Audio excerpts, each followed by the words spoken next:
I wandered, lonely as a cloud that floats on high o'er vales and hills, when all at once I saw a crowd, a host of golden daffodils, beside the lake, beneath the trees, fluttering and dancing in the breeze. Continuous as the stars that shine and twinkle on the Milky Way, they stretched in never-ending line along the margin of a bay.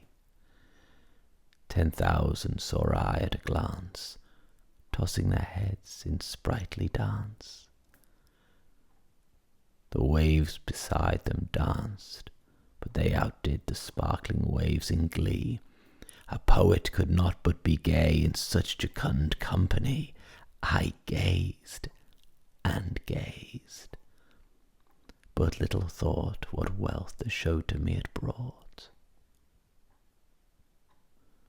For oft, when on my couch I lie, in vacant or in pensive mood, they flash upon that inward eye, which is the bliss of solitude. And then my heart with pleasure fills, and dances with the daffodils.